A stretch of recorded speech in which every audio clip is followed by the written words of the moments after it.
Is it a bike or is it a car? Whatever you want to call it, it's incredibly fuel efficient. It's just trekked from Tennessee to Texas, getting 300 miles to the gallon.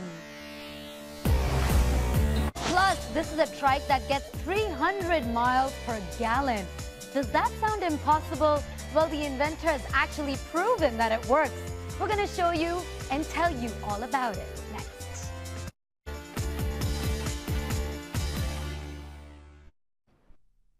Do you remember Jay Perdue? He's the inventor who's already been on the show with some truly strange bikes. Well, he just built a vehicle to top them all, and to prove that he can go the distance, or that it can go the distance, Jay jumped into the driver's seat of his new motorized trike and went on a road trip from Tennessee to Texas. Amazingly, he averaged an incredible 300 miles per gallon along the way. But don't let the bicycle tires fool you. This isn't just any trike. It's actually fit for the highway. And Jay joins us to tell us all about it. Hi, Jay. How did your trip go? It went great, Kim. How are you doing? Well, I'm really excited to hear about it. How long did it take you? Well, we made it in 4 days as we originally had planned. We left out of Tennessee on Saturday, and Tuesday evening, afternoon actually, we arrived here in Amarillo. We left out of Tennessee and got to go through some two-lane roads and got to go on a ferry boat ride across the Kentucky Lake.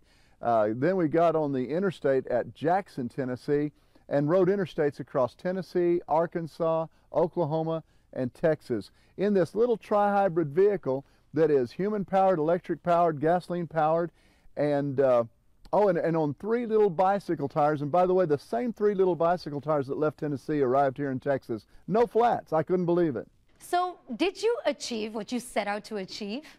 We really did. There were several things we wanted to achieve, and only one of them did we fall short of.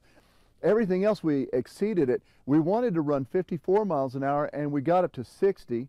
We wanted to go no less than the minimum speed of 45 miles an hour on the interstate, because that's illegal when you go less than 45. I thought we were going to have to cheat on that and maybe on some hills pull down to 40, but we never did. We always maintained 45 miles per hour. Another thing we wanted to do was we wanted to see if we couldn't go at least 100 miles on a change of batteries, and at one time we went 160 miles on a change of batteries.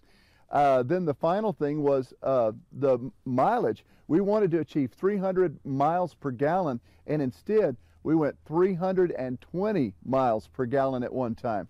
So it was just an amazing trip. The one thing we did not get done was the full 1,000 miles. Weather was coming into Amarillo. We had to bail out 100 miles early, and we also trailered around anything we thought was dangerous, mainly rough pavement.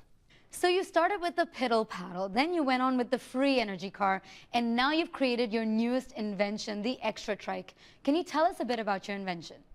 Yes, it is human, electric, and gasoline powered. It uses a 2.5 horsepower gasoline engine, about a 2.5 horsepower electric motor, and then it's human powered with pedals as well.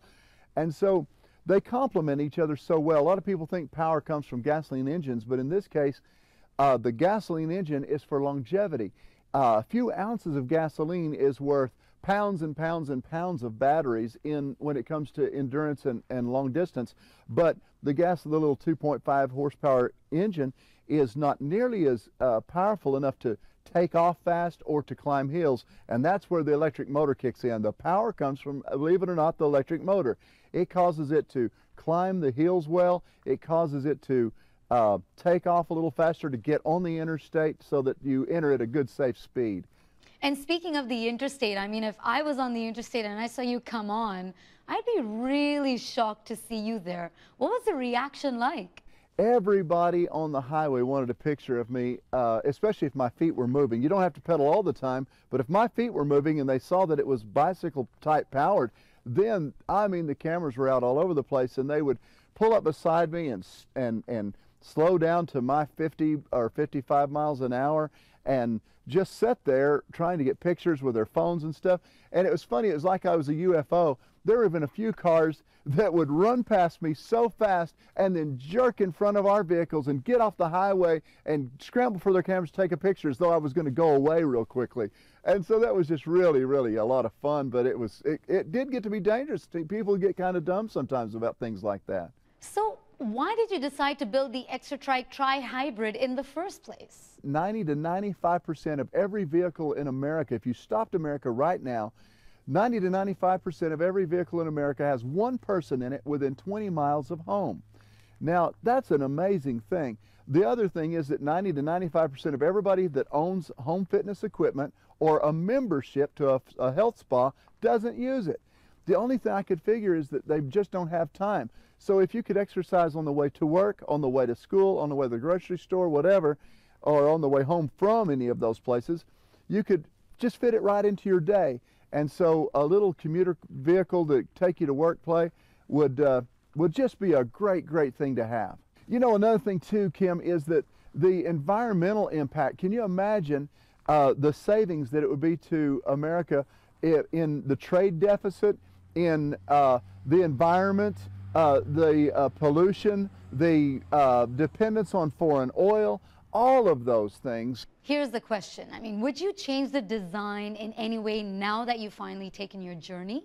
Yes, I would. The thing that caused me to have to get off the pavement more than anything was rough pavement, because this little trike that I came across country, like I said, it's supposed to be a neighborhood commuter, was what its intention was, and without any shocks or springs, they said I came 6 inches off the pavement sometimes when I would hit a bridge, overpass, or rough pavement.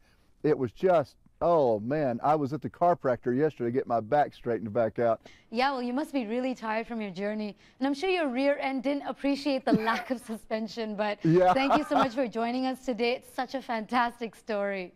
Well, thank you so much. I really appreciate you guys covering it. Jay Perdue is the inventor of the Exertrike trihybrid, and he joined me today from Amarillo, Texas.